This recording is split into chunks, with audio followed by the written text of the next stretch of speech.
Good afternoon, everyone. I'm Patricia Borger, Vice Chancellor of Development and Alumni Relations at UWM. I have the great honor of welcoming you to this afternoon's event. I am so glad you could be here with us today for our very first town hall with alumni and friends. And you might be interested to know there are over 260 of you who are joining us today.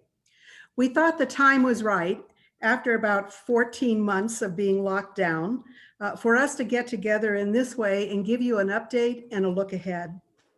Of course, we have all missed getting together in person, and I wish I could see you right now and be with you in person right now. I know so many of you who are with us today. But you know, there are some benefits to our going virtual. For those of you who have experience at UWM, parking might come to mind as the very first benefit of being virtual. No problem finding a place to park for a virtual event. And of course, the virtual format allows us to invite our alumni and friends from across the country to join us. And I am delighted to tell you that we have alums on from coast to coast this evening, from Seattle to Boston. So welcome to all of you. During this hour, Chancellor Mone will tell us a little bit about what it's been like to lead a major university through a pandemic. And then he's also going to share a vision for UWM's future. And of course, if you think of a question during his presentation, please put it in the chat. And after the formal portion of this meeting is finished, then we'll go to the chat and we'll answer as many of your questions as we can. So now I invite Chancellor Mark Mone to join us so we can all hear news from UWM. Thank you so much. Pat, thank you. This is just a wonderful event, and I want to thank you, Pat, for your leadership, for our development and alumni relations team that's helped put this event together. And what a special event it is. I couldn't be more happy to spend this time with you. And I'm just thrilled when I looked at the attendees and seen how this list has grown. I've just been blown away. We have incredible alumni. We have so many retirees, people who've built UWM. You have all, whether you're alumni, whether you're our friends, whether you're an elected official, we have so many incredible people on this call. I'm absolutely ecstatic. I'm over the top. I also have to tell you, I couldn't be happier to be in the position that I'm in today, to be at UWM for as long as I've been, having worked with so many of you, having seen where you've gone if you're an alum, what you've done with the education that's been provided. It's truly transformational. I also believe that there's nothing that's more important than the mission and what we're doing every day at UW Milwaukee in terms of transforming lives. What we do in terms of opening the doors, creating incredible careers and futures, but really responding to an important societal need. There's not an institution that's more important, that's more relevant and critical in the world today than what we're doing at UW Milwaukee. So I'm passionate, I'm a huge Panther fan, and look forward to sharing some updates with you. I'll talk a little bit about the structure of the night, but you can see the title of the slide, the deck that we've got that I'll walk through. We'll spend about half our time on this, and then we'll have plenty of time for Q&A. I really look forward to that. Thanks for being here. So the title is about transformation. So as much as we transform lives and organizations and society, we too are not immune from those same pressures. Higher ed today has faced remarkable pressures. And just to put this in perspective, I saw on the American Public and Land Grant University slide deck from the President's Council, the estimate is about $120 billion loss due to the pandemic. So put that in perspective, we're looking at UWM easily over $80 million revenue and significant losses because of increased costs. We did get a fair amount of that back through some of the federal funds that have been available, but not nearly enough to fill all the holes. And there's more questions going forward. So that's just a tip of the iceberg in terms of some of the things that we'll talk about.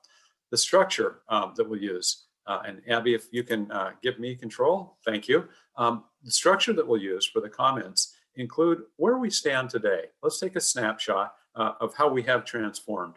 I'll relate this concept a little bit further about why we're important, what we're doing to address critical needs that are happening in the state. I'll then speak about the future, the bold actions that are underway, share, as Pat described, our vision for change, and then open up for Q&A.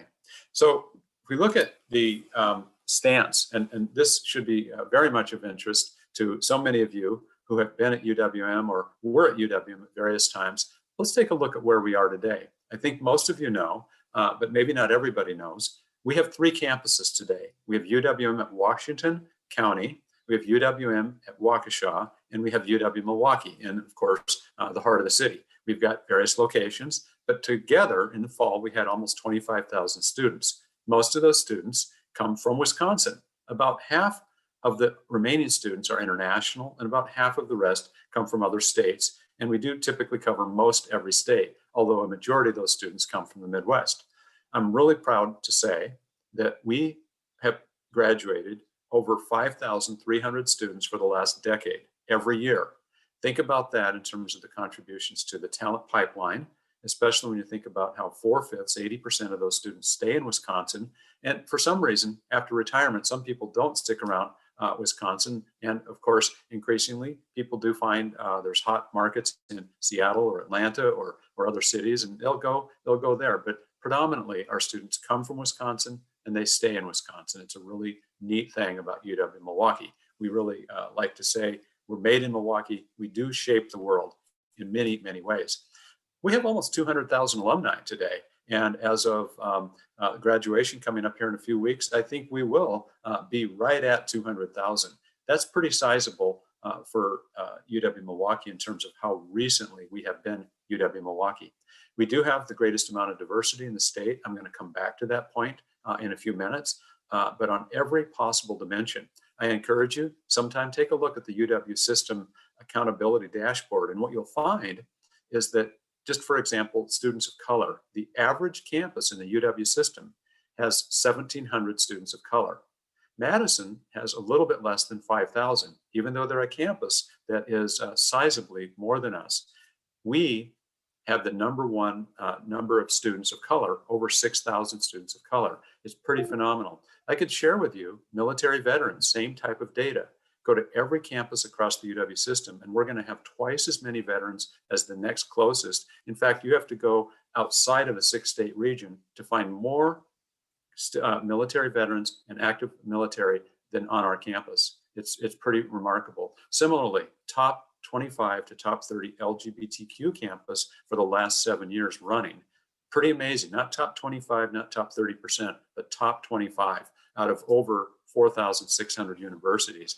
There's a lot of intentionality around how we take care of and serve our diverse student population. And that really is the bottom line on this slide, which is about, we're a research university, Research One, top 131 universities in the country, but we're also an access university. We provide opportunities for education that, simply put, individuals would not have without UW Milwaukee.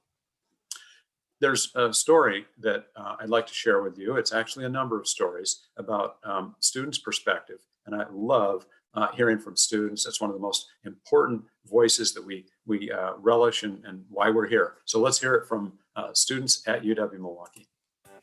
UW Milwaukee was my first choice because it has a top business school. Because I wanted to go to a diverse campus with supportive resources. Because of its leading engineering school. Because they connect students with internships at Fortune 500 companies. UWM was my first choice. They have strong programs for health professionals. Because its green campus is helping me get involved in sustainability. UW Milwaukee was my first choice because they helped me discover my passion for public health. Make it yours.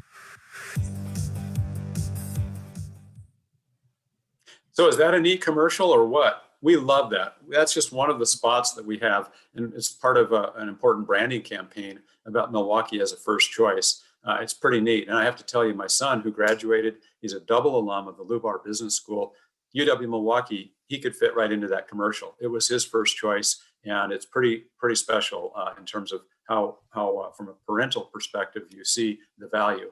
Many of you know this personally as well. It's pretty neat. So why are we so important? What's the big deal here? I will tell you increasingly why a campus like UWM matters, what we're doing. Name the problem that's happening in the state and, frankly, larger country and beyond. We have people who are working on those issues. I could pull the headlines out, and what's really neat is that there are every day between 8 115 stories that we see every day about UWM. We get the clip sheet, and we see collectively so many hundreds of stories about UWM researchers, graduates, community engagement, the types of things we're doing with partners. Here's just a few. The workforce shortage. That's such a vexing issue.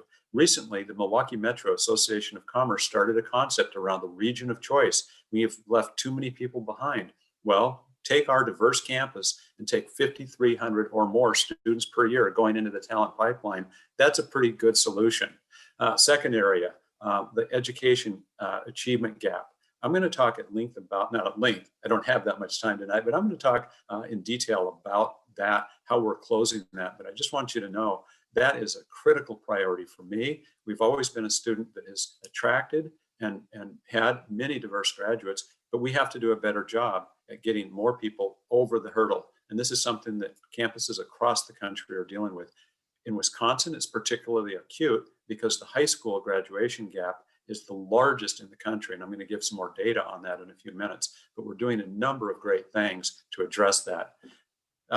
The basis for facts, you can see on this slide, the basis for how our researchers are trying to continue to not only make sure we have the facts and the data, but we're working on solutions. We work with the Medical College and MSOE, Milwaukee School of Engineering, Marquette University, with a clinical translation science institute. And we have received over $20 million in federal funding over the last dozen years for our scientists to work together on issues. And I'm really proud to say that we generated, through this collaborative work, dozens of proposals, and today have a lot of funded research and a lot of activities, not only in the healthcare field, but in engineering and other behavioral health types of things, really powerful. And of course, at the bottom, Freshwater Collaborative. That's something that we could talk about a lot, but UWM is leading that. So think about problems with respect to water, whether it's around lead pipes, whether it's around PFAS or the forever chemicals, you name the issues that are important in agriculture or tourism. We have identified 10 grand water challenges, and we've created a collaborative across the University of Wisconsin system to provide talent, to solve problems through research, to talk about policy issues, really important for our future. And then on the right-hand side, we have colleagues, scholars, and engaged students who are working on the issues of the day around equity, social justice, and other issues in terms of researching, chronicling issues, but also talking about policy, things that matter. So UWM today, what's happening in terms of the look back and how we got through the first parts of the pandemic and how we're going forward. You see here a picture of the individual who received our 10,000th vaccine. So we have today over 12,000 people who have received vaccines on our campus. Great partnership with Advocate Aurora Health. But let me back up. We flipped really quickly, and we also became a testing site.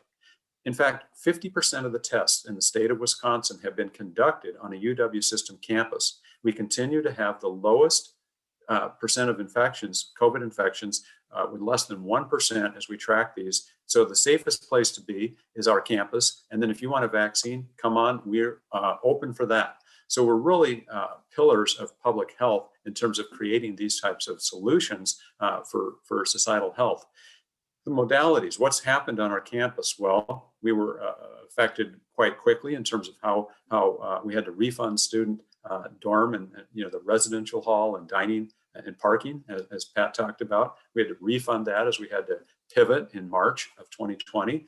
Our research and labs had to figure out ways to try to keep the research going as well as we could as a Research One institution. So a lot of particular PPE issues and logistics as we had to move so many things remote. And then, of course, what I'm so proud of is our remarkable faculty and staff who were able to pivot in a couple of weeks to put everything online. And it's remarkable how quickly and how effectively we did that. And the bottom line on this slide really speaks about cultivating a strength. A lot of people don't know that UW Milwaukee already, before the pandemic, led the state in terms of online programs. We had 11,500 students part-time, 2,000 students full-time. We have 40 of our degree programs online, many top ranked. And so it was easier for us to pivot than a lot of campuses, and we'll never go back completely. We're going to see more hybrid approaches to work, just like many of you in your workplaces today. But this is something that did enable us to move quickly. Let's take a look ahead. Obviously, financials, as much as we are an educational institution, we're also very much business minded. And as we look at the importance of funding, I think you know, as a public institution, many of you have long history of UW-Milwaukee. You know this is the plight facing many institutions of public higher education. We have been essentially defunded. And let me show you why I say that. This is a slide that has a lot of lines on it, and I'm just going to try to keep it really straightforward. What you see here are three predominant things. There's that cluster in the middle, that cluster of all those colored lines, starting at 100 in 2006. And that cluster shows in real dollars what the funding has been for regional public universities over the last basically 12 to 14 years. And what you can see is that a lot of funding went down, but it's been going up.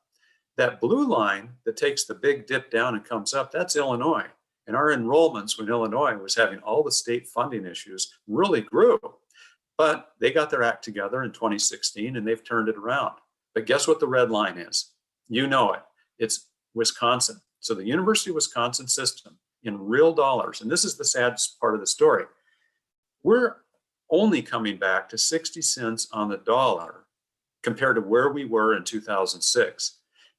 We, in addition, have had, because of demographics, enrollment declines, and we've also had a tuition freeze. So when I talk about the criticality of funding, as we move on to this idea, this is absolutely essential, and it's meant that we've had to shrink our footprint and really been constrained. It's not a good way to run a business. It's not a lot of fun, but we, at the same time, have made incredible momentum. We became a Research One in 2016, and we've had it renewed 2 additional times. It's pretty amazing. So we increasingly turn to other revenue sources. What do I mean by that?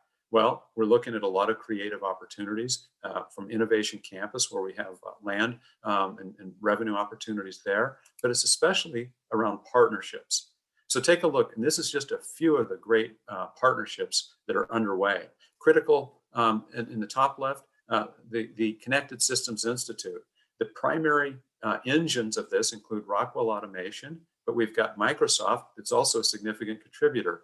These are where we have our star alumni, Satya Nadella, and who started with Keith Nosbush. Today it's Blake Moret at Rockwell in terms of the CEOs that are all in terms of helping with the Internet of Things, smart connected devices, talent for that. So it's about education, but it's also about research and partnerships. And then really solving problems. Again, Connected Systems Institute, really neat. We're going to showcase this for the Board of Regents coming up in early June.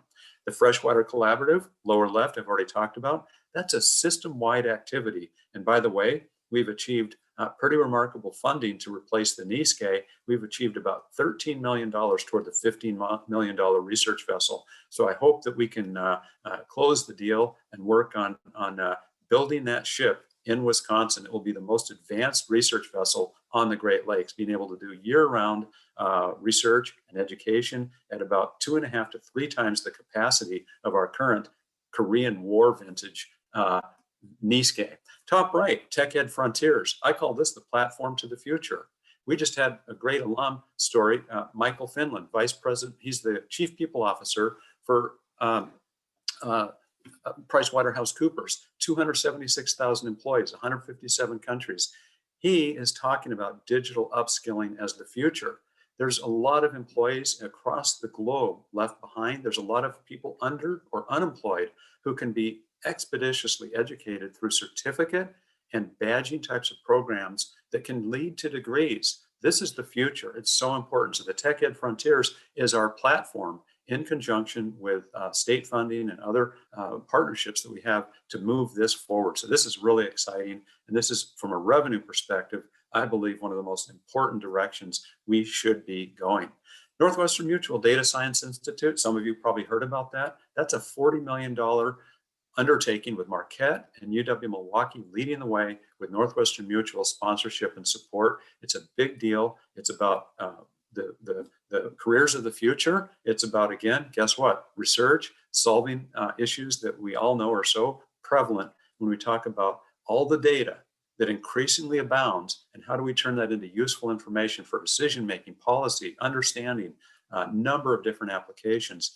Within the data science or DS realm, we look at issues around cybersecurity, data analytics, visualization, the types of issues that are just around us all the time. So these are the future types of things that shape our campus in so many ways. As we look forward, the bottom 2 points here really speak to the same idea. When I ask the question, how do 18 to 25-year-old undergraduates learn? When I think about our faculty and staff, how do we research most effectively? How do we build community? How do we engage with Milwaukee, Wisconsin, and beyond? You know the answer to that. It's so important for us to be back. It's so important for us, as I talk with students. Yesterday, I visited with our outgoing Student Association leaders. That's their number one piece of advice as I ask them, how should we be thinking about the future? They want everybody to be back. It's so important. So that's what we're planning for in the healthy, safest way we can. Now, one of the things that's a big deal for me, and is really important for, I believe, all of us, as we talk about a number of critical priorities, is around diversity, equity, and inclusion. Why do I say that? What's the importance? Well, first of all, it's the world. It's recognizing that our students and really society is more diverse than ever, and our campus is the most diverse. Well, are we living up to that? Are we not just accepting and admitting students, but are we making the commitment that's necessary for everybody to be successful? And I can tell you Milwaukee has problems by not addressing this. We're a city, if you look at United Shades of America, which is on CNN right now, the Milwaukee special was on Sunday night. I encourage you to take a look at that. We work with the Hispanic Collaborative and Hispanic professionals of Greater Milwaukee. We work with the Milwaukee Urban League. They have shared data that shows in this city, we have an overrepresentation of individuals in occupations that are less than $40,000 a year in terms of retail, agriculture, and hospitality types of jobs, and a significant underrepresentation of individuals over $40,000. So the professional, managerial, computer science, nursing degrees, those are largely absent. So the point of this, you see the retention and graduation rates, they're not uniformly successful. Let me show you a slide that puts this in perspective. This is just not a positive story, but let's stand back and put this in the right perspective. M7, most of you probably know, that's the southeastern 7 counties in Wisconsin. Across the average of this, and the reason I know this comes from a group that I chair. It's called the Higher Ed Regional Alliance. We have all 18 2-year, 4-year academic institutions at the table, and we're working on completion, partnerships with universities, with each other, and we also are looking at better linkages with employers. In that context of Higher Ed Regional Alliance, Hera, she was a powerful Greek god. The alternative was Rhea, but we like Hera better. She was more inspirational. Look up your Greek mythology and you'll find pretty powerful stuff. We have 11 community-based organizations at the table at the same time. We just had our steering committee meeting today. All the momentum, all the great successes that we've had address this problem on this slide. Take 20 high school students across the region. This is the average. Take 20 high school freshmen. This is challenging. Only 17 of those students on average will graduate from high school. Only 12 of them will, after high school, become college students. And unfortunately, even looking out 6 years beyond the end of their beginning of college, only 5 of those students are going to graduate from college. Now, if I were to break that down by race, I can tell you that the achievement gap that starts before even K-12, the achievement gap that starts at ages 3 and 4, when we look at reading scores, math capabilities, it becomes so significant that Wisconsin has the #1 achievement gap in Black versus white high school graduation rates, and it has the 43rd worst in Hispanic versus white. Well, that gap continues such that if you were to break this out by race, you would find that in students of color, you'd only be getting 2 or 2 point something out of those students that are at the bottom of this slide. That's simply not going to get us to where we have the equity and the achievement gaps resolved. So that's why we're so focused on this. So there's a number of things that we're doing. And I'd like to just jump right to some of those actions and show you what we're doing to help. I won't go through these in great detail, but I want you to know in 2014, when I became interim chancellor, I signed in blood, so to speak, with Vicki Martin, president of MATC, who happens to be a Panther, as well as Darian Driver, who is the superintendent of MPS. We formed a bond and we said we've got to do more. And we have committed and we've helped MPS graduate at 11% higher rate. We have more students coming to UWM and MATC than ever before, and they're getting through faster at a cheaper affordability level because we're able to start them earlier in high school with college classes through early college prep. Number of things that we're doing there, from employment to education. The Higher Ed Regional Alliance, I talked about that already. That's HERA. Moonshot for Equity is something that we just initiated in the last year. And this is a big deal because the goal of Moonshot for Equity is to completely eliminate that achievement gap by 2030. If we can put somebody on the moon, we can certainly solve this problem. And we're taking bold actions to get there. We have formed partnerships with other higher ed institutions. We've got support from the Education Advisory Board. We've got 15 best practices and groups that are action oriented, and we're busting silos. We're really working on a lot of things, but we're just getting started. So it's going to take a while to really see the impact. Our health programs I've talked about in terms of a number of things that are so important for our community, and a healthier community is a foundation for better education. And I've mentioned already the region of choice.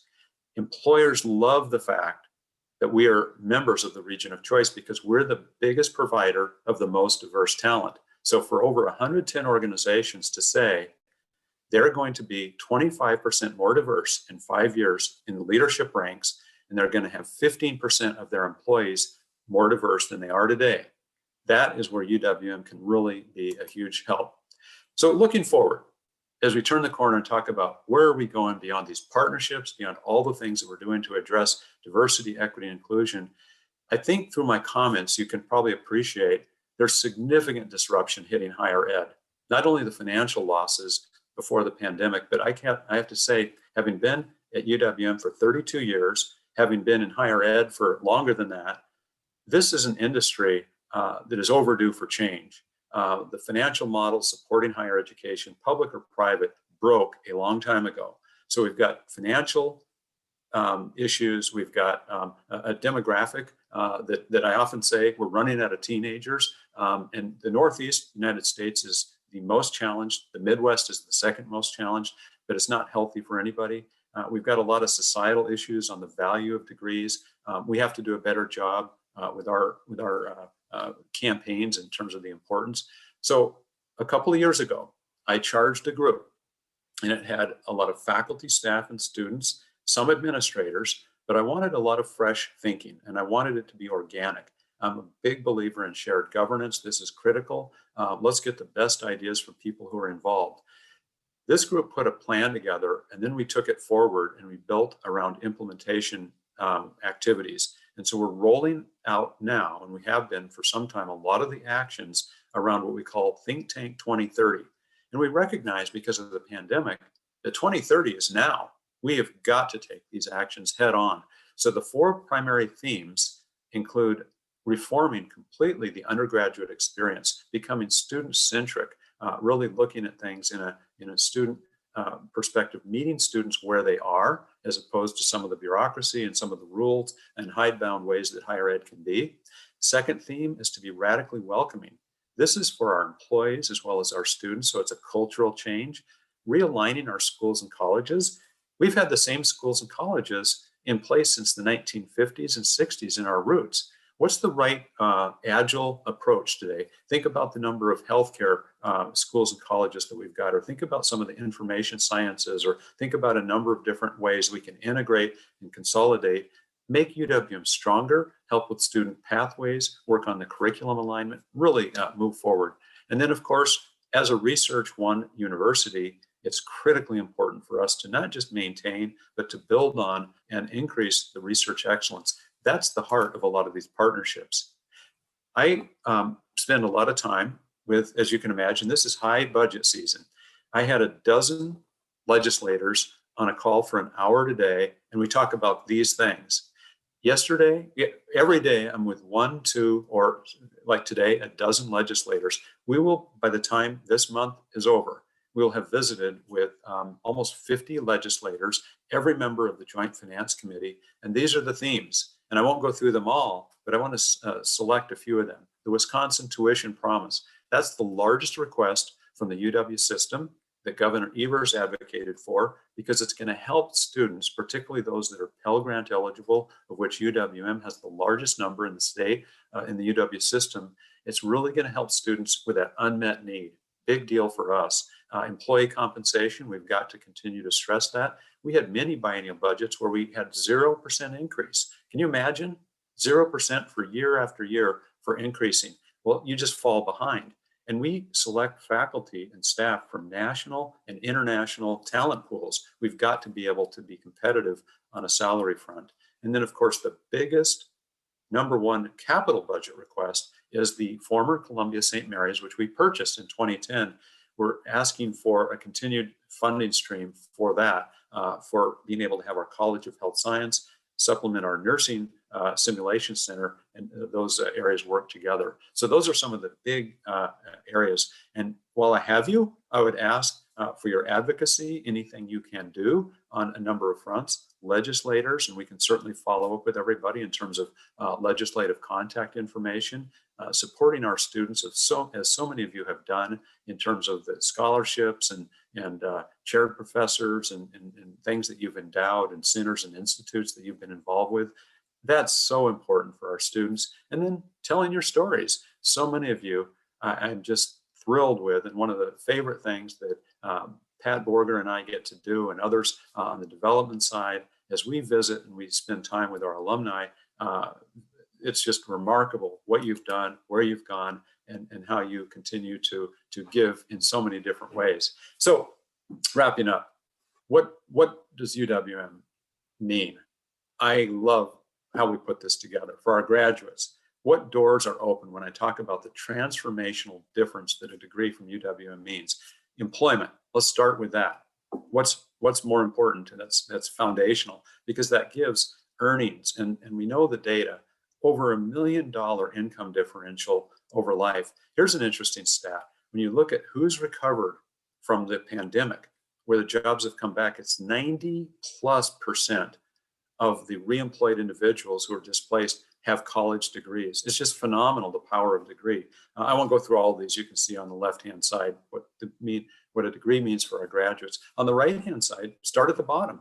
The importance of an educated society for democracy, the value and the critical aspect. And frankly, I from a conscience perspective, I wonder how much more we can and must be doing as a sector for education to be much more widespread. How can we increase the affordability and access for this? Higher engagement from citizens, individuals who give back, who make their communities richer in so many ways, and so forth. So those are the things that UWM is all about. And to pull this all together, I think we can show a video at the end that really pulls it all together. But let's now flip over to Q&A. We've got a lot of time for questions and answers. We do have a thank you video. Pat, do you want to hold off on the video until we wrap it all up? Okay, we'll do that. So we got some questions, Pat. We have several questions. So we'll start from the top and see how far we get. So you're on the spot, Chancellor. Okay, all right. The diversity data, high school graduations you shared in one slide is from 2013. Has there been any significant change in the past 7 to 8 years? Okay, so let's clarify.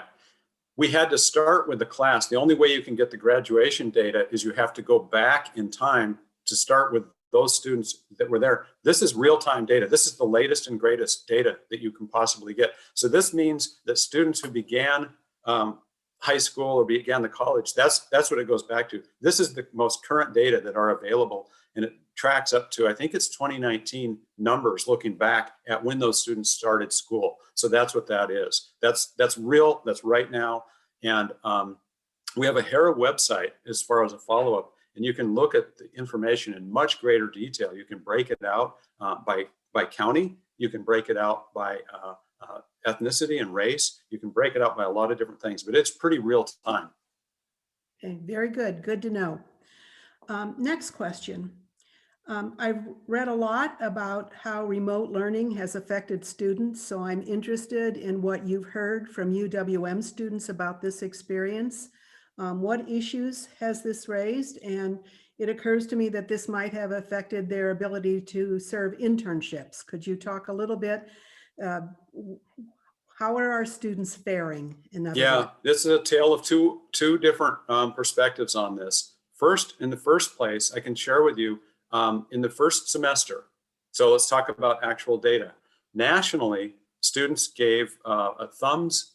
The numbers were about 70% thumbs down nationally, college students, for the online remote learning, 30% positive, I like it, as a continuation.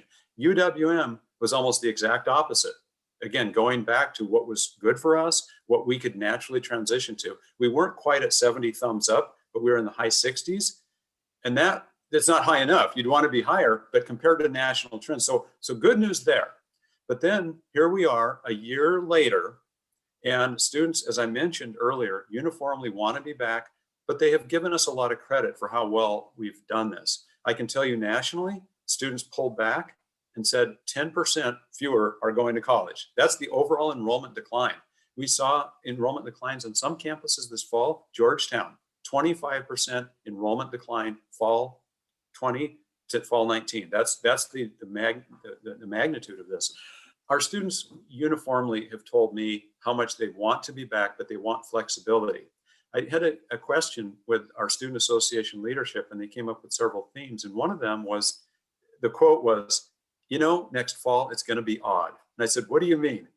And as much as students want to be back, there are some who are going to be a little bit afraid. They're going to be concerned. And so it's not this uniform one size fits all. So what we're doing to address that is we're outfitting all our classes with remote learning capabilities. So it'll give the students the option, if they just can't come to class, they have health concerns, their parents are concerned, let's give them that flexibility. So that's really kind of some of the themes that are coming through. And of course, I want to reinforce health, safety, that, the social, the distancing, all those types of things are really important. Now, there was another part of that question, Pat. I missed what's internships. The internships. This is surprising. At first, internships went off a cliff. Last spring, companies weren't ready to do this.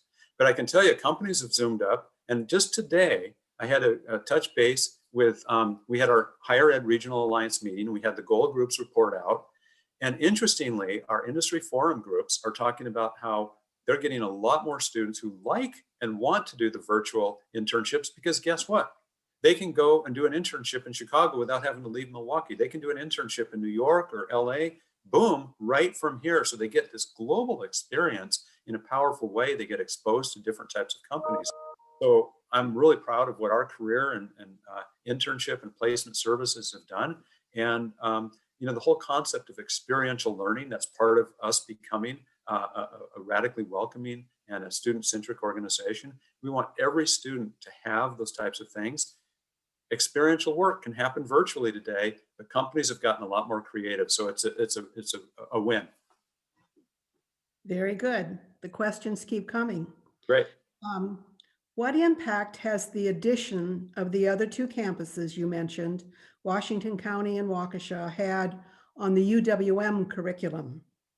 So the pathway that we want to develop that's most important, I think, is when you think about our access mission, what's vital is to recognize the value and the impact. Those campuses have price points that are about half of what UWM's main campus is, and they provide high quality education for the first 2 years. So the integration of those campuses really provides more opportunities for students to have a UWM education at a lower price point and really open the doors up. The challenges, of course, is that two-year campuses nationally have had significant declines. In fact, in the state of Wisconsin, it's been over a 50% decline. So the concept of a curricular integration is a little bit challenged when we can't have some of the same enrollment numbers that we'd like to have.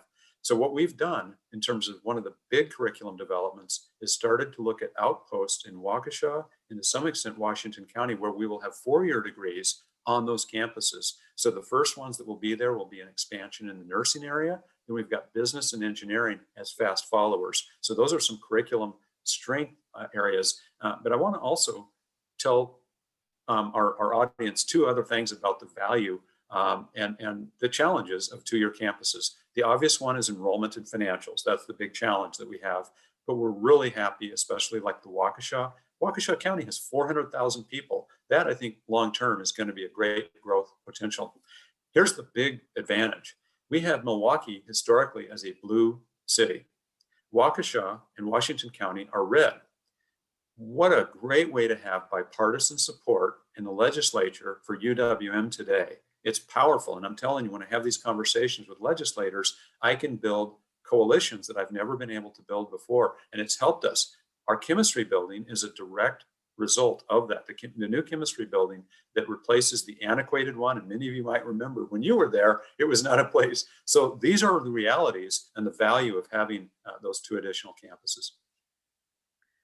Okay, next question.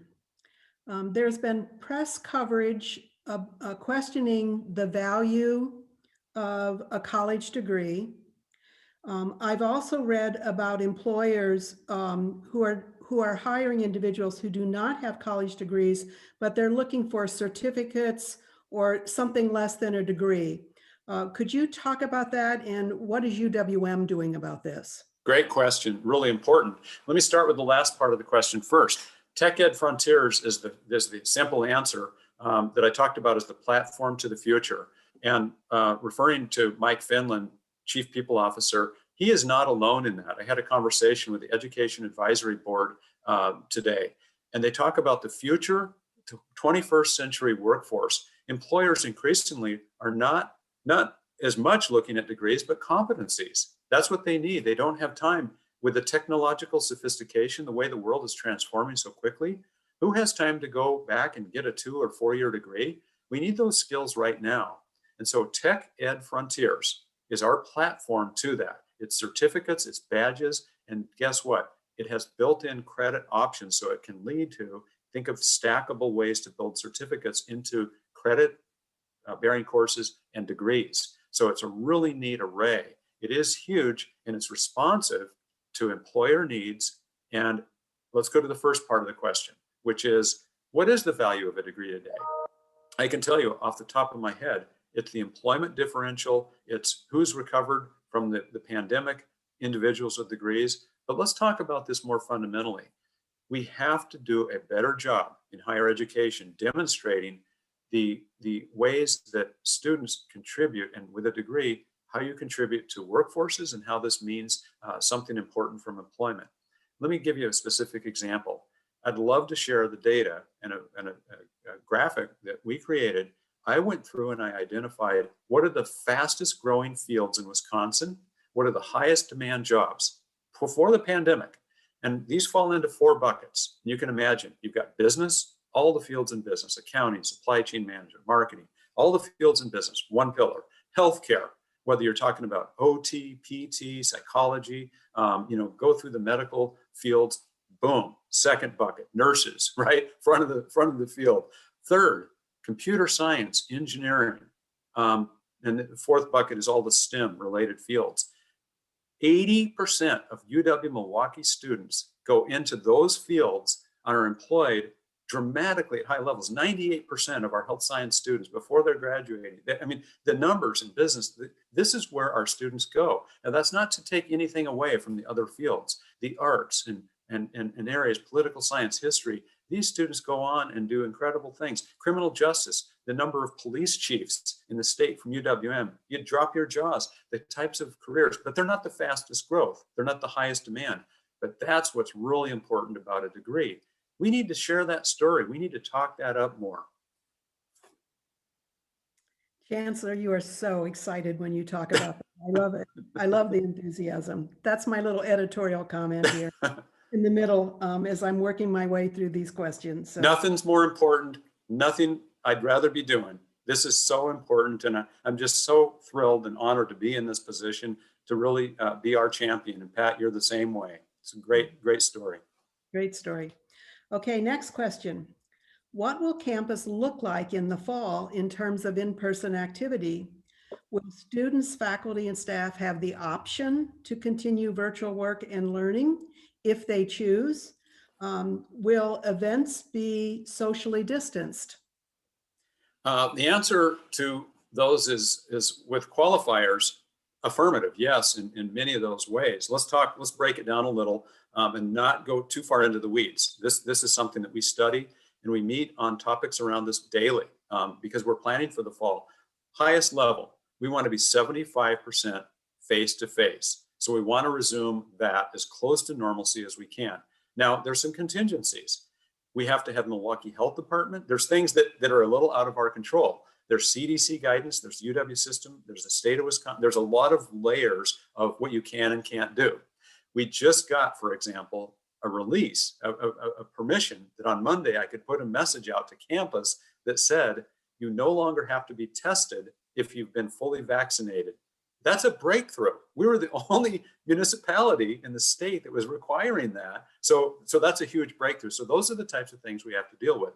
But as I've mentioned in my comments, it's so important for us to be back face to face and to provide those types of options. Now, for employees, we want to be back because of what I said earlier. How do students learn? How do we build community as much as possible?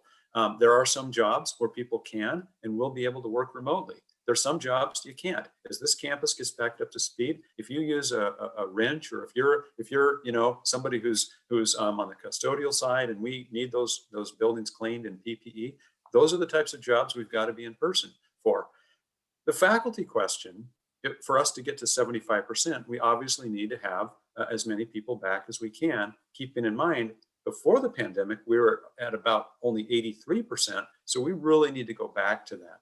As far as the events, the social events, last part of the question, this is something that we have been practicing for this summer. We have now approved events for up to 150 people to be on our campus. So think about the Zalazzo Center, or think about some of our arts programs and things in the Fine Arts Building or other areas. We are going to allow events inside for up to 150 people with social distancing, the PPE, the guidance that we'll be following as much as necessary for inside, how you enter a room, how you plexiglass in different places. All of that, our campus is already built in, and we're doing that right now. We're at about 25% right now in terms of occupancy, but we're not doing the events. So yeah, we're going to use the summer. We're going to roll into those, and we're going to have fun doing it. We're the first campus that is going to host a Board of Regents meeting in a year and a half. Think about that, a year and a half that no campus has been visited. Well, June 3rd, 4th, the Regents are coming to Milwaukee, and we're going to have events up to 50 people. We're going to tour the Connected Systems Institute. We're going to have the CEO and the SVP from Rockwell Automation talking about how proud they are to partner with us. We've got 10 workstations. This is an on-campus type of event. So we're going to do things. We're going to get back to normal. We have to be leaders in this. Wonderful. Thank you. Okay, next question. A recent article in the Journal Sentinel was critical of Wisconsin's status with respect to startups. Could you talk about UWM's role in helping startups? Absolutely. This is something that we began. I shared with you some of the partnerships on a slide, and one that preceded several of those partnerships is our Lubar Entrepreneurship Center. And I'm so grateful for the Lubars and many other amazing donors who've come forward, stepped up, some individuals, some corporations, some foundations that have really made a big difference in terms of helping us develop something that's a breakthrough. This is a new concept for how our universities can operate around entrepreneurship and innovation. And let me talk about what we're doing and then talk specifically about the startup. Our role as an educational institution, and I think we share this with the Lubar family, is to create across all majors, no matter what your field is, whether you're in the health side of things, in education, in the arts, or business, or engineering, across the entire campus, we want all our students to be more entrepreneurial, more innovative, so that they can start up companies. If you think about the types of things such as Fixation Bicycle Company, those are some of our graduates. If you think about Julie Waterman and Indulgence Chocolates, incredible startups. If you think about so many startups that have come out of UWM, many of them have been spawned by the types of thinking that are happening in the Lubar Entrepreneurship Center. So we have the Student Startup Challenge. We have the NSF-funded I-Corps. We have a number of programs where students come in and they get education, but they also get this add-on value of how to start a company, how to create innovation as employees of any organization, whether it's their own or others. So with that principle, our focus has been on giving all students this education. And what we see in terms of the startup economy is the number of patents, the number of funds that have been raised. We have increased every year dramatically, but we're starting from a lower threshold. We don't have some of the research and innovation long-term history. And I think the point of that article, I haven't read it entirely. I've heard some people talking about it. I think one of the themes was, and I've heard this for a long time in Milwaukee, there's a lot of funding that the funds flow to the coasts. A lot of the money, we're a very conservative culture. Startup and entrepreneurial economy is very hard in Milwaukee. So I think it's a commentary on that. And we're trying to knock that down. So we are working in exciting and new ways to really create the material, the entrepreneurial work that can come out of that. I'll give you an example. Front Desk is a neat example of a company that started out of UW Milwaukee, a graduate with another fellow in the community, who they together took this company where they find rental units and condos and other units that they want to help fill that unused space. So this company called Front Desk started. They had 300 employees before the pandemic. They've had to scale back. Now they're growing back again. This is the startup that was spawned out of UW Milwaukee's innovation, Lubar entrepreneurship sort of work with one of our star graduates from UWM who's really helped build this rocket ship. And there's many, many other examples. Some of the work that's happening around the lithium ion batteries with two of our physicists who, one is our graduate school dean, Maria Jiska Josephaska, Maria and Carol, her colleague, who have created this company that has gotten several rounds of funding that will transform batteries, which we all need, longer life, more affordable batteries on all these different applications. So I could go on at length about this, but we will do our part, and we just have to keep stepping it up and working with all the different partners that can come forward and really help fund a lot of this innovation. Very good. Next one. We're covering a lot of territory with these questions. Love it. Love it. Yep. What is happening with some of UWM's aging facilities, such as EMS and chemistry? What is the plan for building renewal on the Milwaukee campus? Let's take those two buildings head on, because the first one is a huge victory. We have received state approval. We've gotten through all the hurdles on the chemistry building. So the great news is our chemistry building is being replaced. In fact, the fence went up this week. So headline, the fence for the new chemistry building. You know what that means? You know, we're going to be building on the southwest corner of our campus a new chemistry building. EMS, also known as Engineering Mathematical Sciences, that building is our next major capital project. Governor Walker gave pre-enumeration for planning funds, and we have expanded and built on that. So we're in the planning stages, and that's our next major capital project after the Northwest Quad, which I talked about earlier in terms of the continuation. The Columbia St. Mary's, also known as Northwest Quad, that's front and center in this biennial budget. Then the next biennial budget has EMS replacement. So those are exciting initiatives. You know, you hear about the Madison facade falling off, and Governor Thompson uses that example. Wait till the regents are here and we'll see what kind of facade we can arrange. No, just kidding. I'm kidding. Okay, so we have definitely got to address this, and it's very important.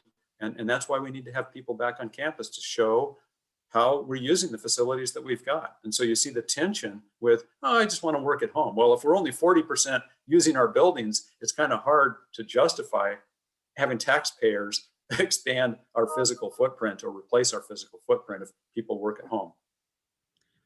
Okay, we have time for a couple more, I think. Here's one that I love. I may give some statistics and then turn it over to you to talk metaphysically about it. How's that? Okay. I heard that UWM recently had a day of giving. Can you tell us the results of that effort? So I'll take this one. I just Great. happen to have these at my fingertips, right? So we did have our very first day of giving on April 14th, which is 414, Milwaukee's area code. Our first ever, we had planned to do our first one last year and the pandemic happened, and so we delayed it to this year. We were delighted with the response from our friends.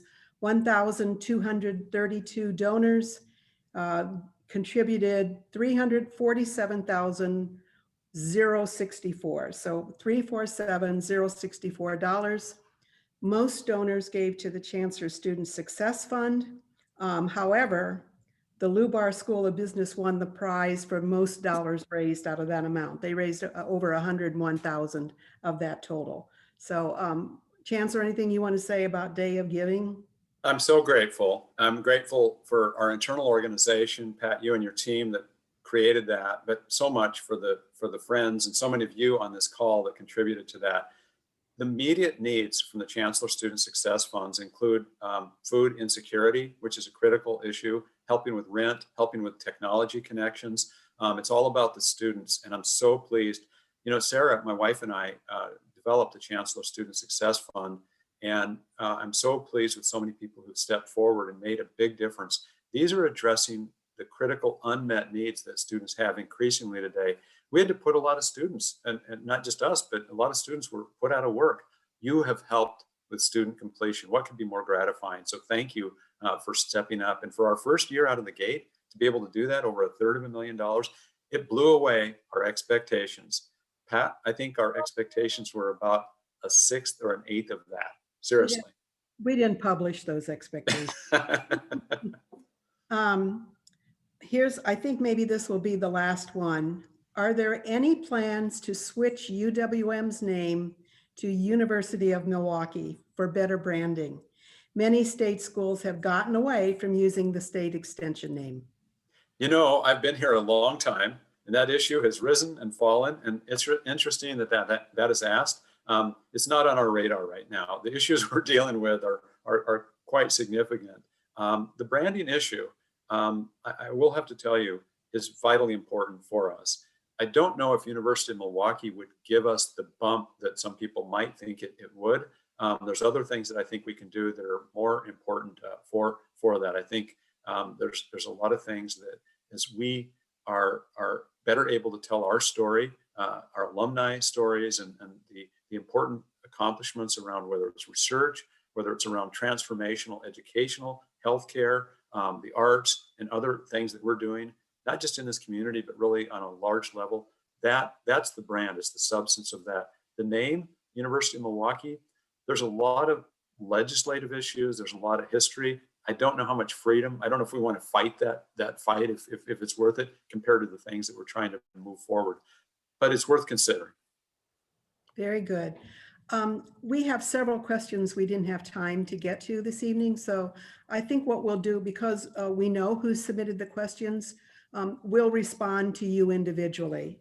So that we'll be sure to answer all the questions that came up from this. So with that, Chancellor, do you want to wrap this up? I would love to. And before we show this video, I want to thank everyone for their engagement, not just tonight and your interest that you've shown. And I'm just thrilled to have this opportunity, but for everything you've done to build us. Everything we've accomplished, I've talked about tonight, is because of you. You have contributed, you have given for many of you decades of your lives. For so many of you, you've given back and you've made such a big difference. That's what enables us. And that's why I'm so excited, despite the headwinds that face us. That's why I'm so excited about our future. We couldn't do it without you. So thanks most sincerely. Pat, back to you. Whether we share the video or you have any final comments, let's do it. I add my thanks. And I think the best way for us to say thank you to all of you for joining us is for this video. Thank you for your gift to UW Milwaukee. Your gift makes us smile and cheer.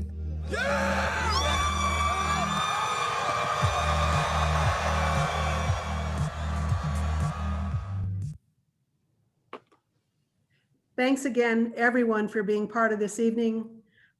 We hope to see you in person sometime soon.